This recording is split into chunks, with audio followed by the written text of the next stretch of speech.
নমস্কার, আবারও চলে এলাম আজ পরিযায়ী গল্প নিয়ে।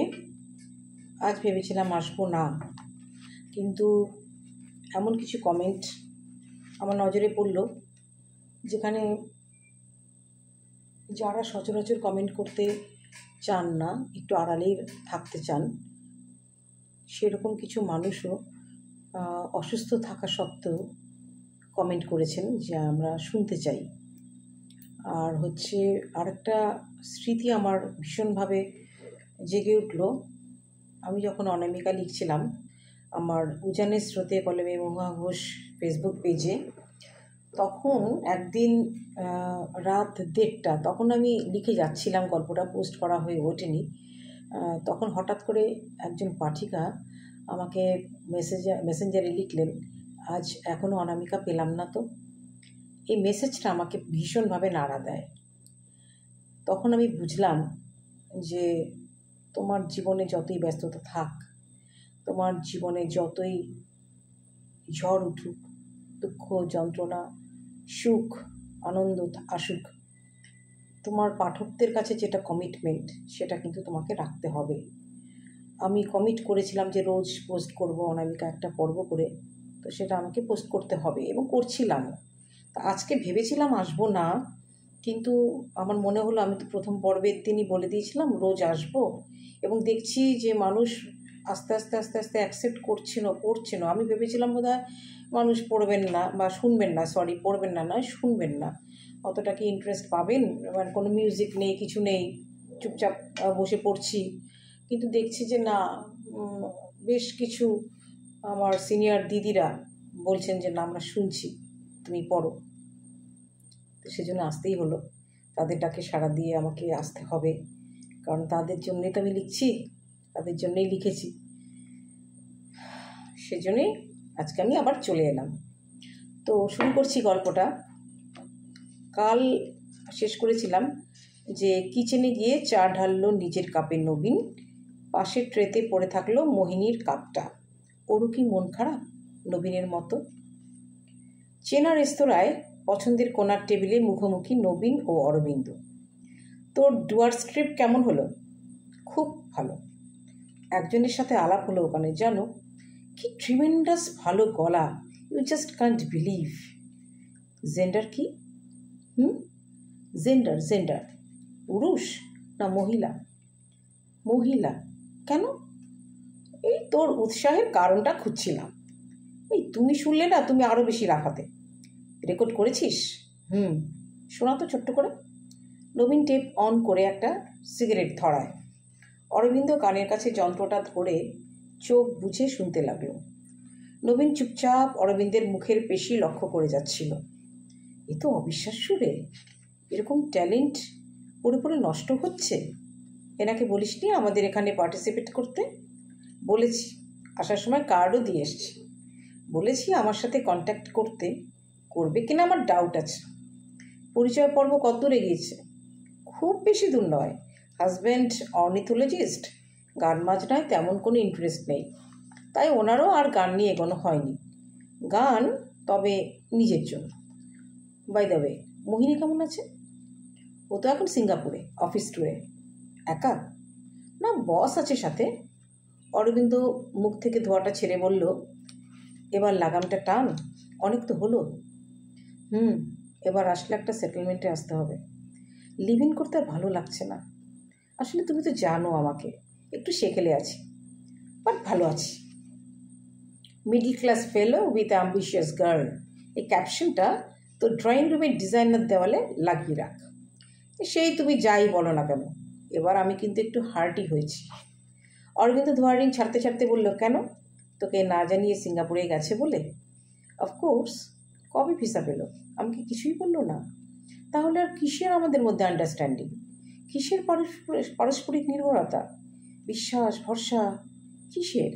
আর আমি তো তেমন ডমিনেটিংও নই, তুমি তো জানোই, বরং একটু বেশি লিবারেল। আমাকে আগে একটুও জানালো না। আরে অত রিয়্যাক্ট করছিস কেন? তোর কি মনে হচ্ছে বসের সাথে বাইরে গিয়ে বেড শেয়ার করবে? না, তা নয়, সে চাইলে এখানেও করতে পারে। আমার এটা ভেবেই অবাক লাগলো, এটা তো 2-1 দিনের প্রিপারেশন নয় অরবিন্দদা, অনেক দিন থেকেই প্ল্যানিংটা চলছে। আমার ভেতরে যদি কোনো অসৎ উদ্দেশ্য না থাকে, বা আরও পরিষ্কার করে বলতে গেলে বদমতলব, অ্যাবসলিউটলি যদি কোনো বদমতলব না থাকে, তবে আমি আমার লাইফ পার্টনারকে কথাটা জানাবো না কেন? হুঁশনি তো এখনও। হয়েছিস কি? হওয়ার কি আর কিছু বাকি আছে অরবিন্দদা? আছে। লিভ ইন করা আর বিয়ের মধ্যে তফাৎ আছে। আর সেই জন্যই আজকালকার কেরিয়ারিস্ট মানুষরা, বিশেষ করে মেয়েরা, বিয়ে করতে চায় না। আর তাছাড়া বিয়ে করলেই একটা অদৃশ্য বিধিনিষেধের গণ্ডির মধ্যে সে পড়ে যাবে। এখানে যেও না, ওখানে যেও না, এটা করো না, ওটা করো না, কি যাই বলতে এত হ্যাপায় ঢুকতে। শরীরের জ্বালা যখন মিটেই যাচ্ছে তখন। আর মোহিনী একটা কেরিয়ারিস্ট মেয়ে, ও তো কেরিয়ারকে আগে প্রায়োরিটি দেবেই। তাহলে তো এই সম্পর্কটাকে বয়ে বেড়ানোর কোনো মানেই হয় না। আর ওকে ওর মতোই এগোনে দেওয়া উচিত। নবীন টেবিল চেয়ার ছেড়ে উঠে দাঁড়াতেই দূর থেকে চেঁচিয়ে উঠল কথাগুলো, আরে নবীনবাবু, আপনি এখানে? আরে আপনারা? ততক্ষণে কুণাল ও কথাগুলি নবীনের টেবিলের পাশে চলে এসছে। কেমন আছেন বলুন? সত্যি আসার সময় খুব মন খারাপ হচ্ছিল এবার। ওই রাত কোনো দিনও ভুলবো না। কি সুন্দর রোম্যান্টিক পরিবেশ ক্রিয়েটেড হয়েছিল বলুন তো। অরবিন্দ এতক্ষণ দুপক্ষের কথা শুনছিল। হঠাৎ সম্বিত ফিরে পেয়ে বলল, ও আপনি? কি সুন্দর গা। নবীন কনুইয়ের গুঁতোয় অরবিন্দকে থামিয়ে দিয়ে বলে, উনি কথাগুলি, আর ইনি হচ্ছেন কুণাল, ওনার হাজব্যান্ড। লাবণ্য কেমন আছে? গান প্র্যাকটিস করছেন তো? তাহলেই হয়েছে। বৌদি করবে গানের প্র্যাকটিস। একদিকে আমার দাদা আর একদিকে আমার মা আর বড়দি। জানেন সেদিন কত দিন পর বৌদির গান শুনলাম। ভাবুন তো, কোনো রকম রেওয়াজ ছাড়াই কেমন গাইল সেদিন। মাঝে মাঝে রান্নাঘরে 2-1 করে গুনগুন করে, ব্যাস ওইটুকুই। কুণাল হঠাৎ অরবিন্দের দিকে তাকিয়ে বলল, আচ্ছা আমার না ওনাকে ভীষণ চেনা চেনা লাগছে। ও, আলাপ করিয়ে দিই, ইনি অরবিন্দ সেন, লাইভ মিউজিকের গান নিয়ে খেলার ডিরেক্টর। কথাগুলি বলে উঠল, ওনার সাথে আপনার আলাপ কী করে হলো? ও আপনাদের পরিচয় দেয়নি না? ও তো ওই প্রোগ্রামেরই সাউন্ড রেকর্ডিস্ট। আসলে ওরা ক্যামেরার সামনে আসে না বলে আপনারা ওদের চিনতে পারেন না। এদের ছাড়া কিন্তু আমি একদমই অচল। দাঁড়ান দাঁড়ান, সেই সময় বলেননি তো? অরবিন্দের দিকে তাকিয়ে কথাগুলি বলল, শুনুন, আপনাকে না একটা কথা বলার ছিল। আমার বৌদি না টেরিফিক গায়। হ্যাঁ, ওই কথাই তো আমরা এতক্ষণ। নবীন পেছন থেকে অরবিন্দের শার্ট টেনে ধরে বলে, চান্স পাওয়ানো তো আমাদের হাতে নেই, অরবিন্দদারও নেই। ওনাকে শুধু অডিশনে আসার ব্যবস্থা করে দিতে পারি। অলরেডি টিভিতে অ্যাড দিতে শুরু করেছে। ওনাকে কিন্তু আমি আমার একটা কার্ড দিয়ে এসেছিলাম, বলেছিলাম কলকাতায় এসে যোগাযোগ করতে। কই, বৌদি বলেনি তো কিছু। নবীন একটু সামনে নিয়ে বলল, আসার দিন সকালে ওনার সাথে দেখা হয়েছিল, তখনই দিয়েছিলাম কার্ডটা। দেখুন, হয়তো হারিয়েই ফেলেছেন। না, অতটা ইরেসপন্সিবলও ও নয়, খুবই গোছানো মেয়ে। আসলে না, নিজেকে ও জীবনের কাছে একদম সারেন্ডার করে দিয়েছে। আচ্ছা আমাকে বলুন, কবে কোথায় আপনাদের অডিশন? আমি বৌদিকে নিয়ে চলে আসব। এইভাবে নয়, ওনাকে দিয়ে জোর করে কিছু করাতে যাবেন না, বরং আপনি একদিন ওনার সাথে আমাকে মিট করান। আগে ওনাকে আমি একটু মোটিভেট করে দিই। আসলে আমি চাইছি উনি ভেতর থেকে তাগিদটা ফিল করুন, তাহলে নিজেকে 100% দিতে পারবেন। অরবিন্দ অবাক হয়ে নবীনের দিকে তাকিয়ে বলল, বাহ বাহ, তোরই তো দেখছি ডিরেক্টর হওয়া উচিত ছিল। কথাগুলি নবীনের দিকে তাকিয়ে বলল, তাহলে পরশু আপনার সাথে আমি বৌদিকে মিট করাচ্ছি দুপুর 1টায় এখানেই। পরদিন সকালে ব্রেকফাস্ট টেবিলে সৌনক পেপার নিয়ে বসলো আওয়াজ করে। এই আওয়াজ শুনেই লাবণ্য সতর্ক হয় প্রতিদিন, জানে এক্ষুনি লেবু চা বরের সামনে তুলে ধরতে হবে। সৌনক চায়ে চুমুক দিয়ে বলে, আহ, একদম পারফেক্ট বানিয়েছ চাটা আজ। লাবণ্য কোনো উত্তর দেয় না। এই প্রশস্তি তার অনেক দিনের চেনা। এর পেছনে লুকিয়ে আছে অনেক হারিয়ে যাওয়ার মুহূর্তের যন্ত্রণার প্রলেপ দেওয়া। হঠাৎ লাবণ্যের দিকে চোখ পড়ে সৌনকের। কাঁচা হলুদ আর সবুজ কম্বিনেশনের একটা তাঁতের শাড়ি, আর খোলা চুলে লাবণ্যর ভেতরে যে স্নিগ্ধতার পরশ লেগেছিল, তাতে ওর দিকে কিছুক্ষণ না থাকিয়ে উপায় ছিল না সৌনকের। যে কোনো পুরুষ মানুষই বোধহয় ঘুম থেকে উঠে তার সামনে এরকম একজন স্নিগ্ধ নারীকেই মনে মনে কামনা করেন। কিন্তু কারো কারো কাছে কামনার সংজ্ঞাটা শুধু শরীর নির্ভর হয়ে থাকে। তখন তাকে করুণা করে সারা জীবন বয়ে নিয়ে যাওয়া যায়, ভালোবাসা যায় না। মনের ভেতর ঘুমিয়ে থাকে আরেকজন মনের মানুষ, যার দেখা সবাই পায় না। কখনো কখনো পুরুষ মানুষও খুঁজে বেড়ায় এমন একজন নারীকে, যাকে পাশে না পেলে জীবন কেটে তো যায়, কিন্তু দুদণ্ড শান্তি মেলে না ঘরে ফিরে। একজন নারীই পারে একজন পুরুষকে ঘরমুখো করতে, তাকে জড়িয়ে রাখতে মায়ায়, মমতায়, ভালোবাসায়। মুশকিল হচ্ছে এই রকম সঠিক মেলবন্ধন হওয়াটা খুবই কঠিন। এখানেই হয়তো কারো কলকাঠি নড়তে থাকে কোনো এক অদৃশ্য কক্ষপথ থেকে নিঃশব্দে। তার আগাম সংকেত আমাদের কারোর কাছেই থাকে না। হঠাৎ সৌনকের কথায় ঘোর কাটল লাবণ্যর। কি ব্যাপার, এত সেজেছ যে? কোথাও বেরোবে নাকি? লাবণ্য স্থির চোখে সৌনককে দেখে নিয়ে বলল, তোমার মেমোরি যে এতটা ডাল সেটা তো জানতাম না। কেন মেমোরি ডাল নয় এ কথা হঠাৎ বলছো যে? তুমি কি আমাকে বলেছিলে যে কোথাও আমার সাথে বেরোবে? সাজতে ইচ্ছে হলো আজ, তাই সেজেছি। বাই দ্য ওয়ে, কী খাবে ব্রেকফাস্টে? লুচি, আলুর দম আর পায়েস করব? তোমার তো ফেভারিট। আরে না, আজ আমার সারাদিনই টাইট শিডিউল, এক্ষুনি বেরোতে হবে। পরশু এমডি এসছেন, এবার অ্যানুয়াল টার্গেট আমরা ক্রস করে ফেলেছি, সেই খুশিতে আজ একটা পার্টি থ্রো করা হয়েছে অফিসে। সৌনকের মা কানে কম শুনলেও কিছু কিছু সময় আবার পারফেক্ট শুনতে পান। তিনি সাধারণত বৌমার হয়ে কথা বলতে ঠিক পছন্দ করেন না, এতে ছেলের পুরুষত্বকে কমিয়ে দেওয়া হয় বলেই ওনার বিশ্বাস। কিন্তু আজ মুখ ফসকে বলে ফেললেন কিছু কথা, যা পরোক্ষভাবে তার বৌমার পাল্লাই ভারী করে।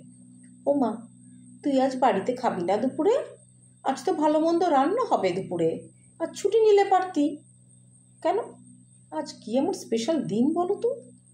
সৌনকের দিদি টিপ্পনি কাটার এমন মোক্ষম সুযোগ হারাতে অক্ষম হয়ে বলে বসল, সে কি রে, তোর মনেই নেই?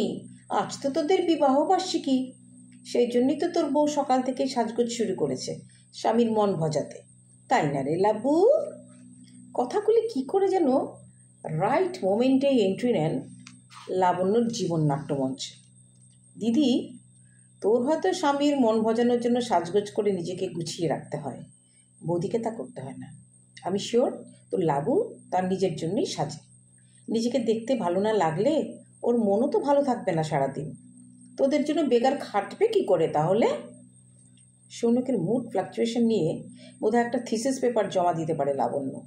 হঠাৎই ওর দিকে ফিরে সবাইকে আড়াল করে আস্তে করে বলল, সরি, ডেটটা মাথা থেকে বেরিয়ে গেছিল, আর চেষ্টা করবো তাড়াতাড়ি ফিরতে। কথাগুলি একচোট টিপে বলল, কি গো, বরকে একটা স্মাইলিও দিলে না? ঘরে যাও, অফিসে যাওয়ার আগে একটা গিফট দিয়ে এসো। গিফট না ঘুষ? ঘুষ দিয়ে আটকে রাখতে কোথাও একটা লাগে, ফিরলে মনের থেকেই ফিরুক। যদিও আমি জানি আজ পার্টিটা শেষ হতে মাঝরাত হবে, আর তোর দাদার উপরেই আজ সমস্ত দায়িত্ব থাকবে। কথাকলি আর কুণাল ড্রয়িং রুমটাকে ফুল দিয়ে খুব সুন্দর করে সাজিয়ে তুলেছে। জোর করে লাবণ্যকেও নতুন শাড়ি আর ফুলের মালা দিয়ে নিজের হাতে সাজিয়েছে তার কথা। ঘড়িতে ঘন্টার কাঁটাগুলো একটা একটা করে যত বাড়ছে, ততই কথাগুলি মনে মনে ছটফট করতে লাগলো। তবে কি বৌদির কথাই ঠিক? লাবণ্য কিন্তু ধীর স্থির, ওর বাইরেটা দেখে এতটুকু বোঝার উপায় নেই যে ওর ভেতরে কী ঝড় উঠেছে। বৌদি, দাদাকে একটা ফোন করো না গো, কাজের চাপে বেরোতে পারছে না হয়তো, তুমি ফোন করলে ঠিক বেরিয়ে পড়বে। ফোন করাটা ঠিক হবে না রে কথা, অফেন্ডেড হতে পারে। কি যে বলেন বৌদি, আজকের দিনে বউয়ের ফোনের চাইতে আর কিছু কি প্রায়োরিটি থাকতে পারে বলুন তো জীবনে? লাবণ্য আড়ালে গিয়ে ফোন করে। 8 বারে বৃথা চেষ্টার পরও ও প্রান্ত থেকে কোনো সাড়া না আসায় এ ঘরে ফেরে। কুণাল বলল, কদ্দূর কিছু বললো দাদা? লাবণ্য একটু অস্বস্তিতে পড়ে গিয়ে বললে, ফোনটা ধরেনি। কতবার? কথাগুলি টেবিল সাজাতে সাজাতে বলল, 8 বার। ও, তাহলে হয়তো গাড়ি চালাচ্ছে, ফোন সাইলেন্টে রাখা আছে। হঠাৎ সৌদামিনী বলে উঠলেন, এই তোরা আর কতক্ষণ দেরি করবি? তোদেরও তো অনেক দূর যেতে হবে, তোরা বরং খেয়েই নে। দেখি 11টা অবধি। আসলে কাল আমার আবার একটা প্রজেক্ট প্রেজেন্টেশন রয়েছে, না হলে আজ থেকেই যেতাম। এই আমি ভাত বাড়ছি, কথা তুই আর কুণাল বসে পড়, 11টা বেজে গেছে, আর নয়। সরি গো বৌদি, দিয়েই দাও তাহলে। ভাবলাম সবাই মিলে আজ একসাথে খাবো, তার কপালে নেই, আরেকদিন হবে কম, তোরা বুঝতো। তবে মা, একটা কথা বলি, তোমার মেয়ে বা দাদার বোন হিসেবে বলছি না বৌদি, তোমার ননদ হয়েও নয়। এবার একটু রাসটা টানো মা। কিসের রাস? কিসের রাস মানে?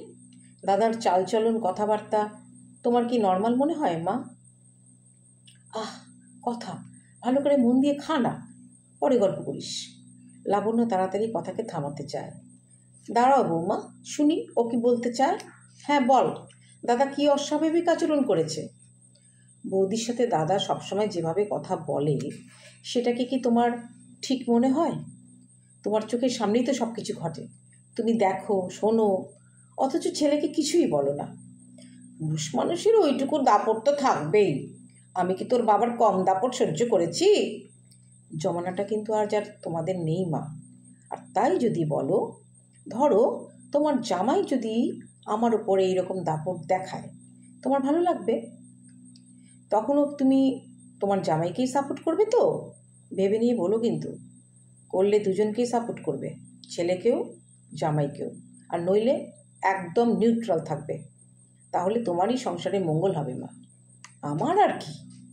লাবণ্য টেবিলের ও প্রান্ত থেকে বারবার কথাগুলিকে ইশারা করলেও ও সেদিকে তাকিয়েও দেখছে না।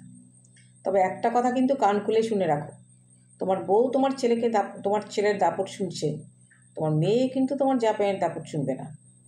বৌদি, আর একটা পাতুরি হবে? দিন না, দুর্দান্ত হয়েছে। এই যে মিস্টার দুর্দান্ত, তুমিও শুনে রাখো। কুণাল আঙুল চাটতে চাটতে বললে, শুনছি তো, কানটা খোলাই আছে।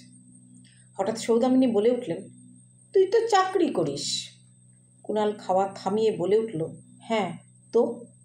চাকরি করা মেয়েরা বরের দাপট সহ্য করে নাকি আবার? কটা চাকরি করা মেয়ের ঘরের খবর আপনি রাখেন? তাদের অনেককেও অনেক কিছু সহ্য করতে হয়। আপনার মেয়ের কপাল ভালো তাই, আর আপনি যখন তার মা, তখন তো আর কিছু বলারই নেই।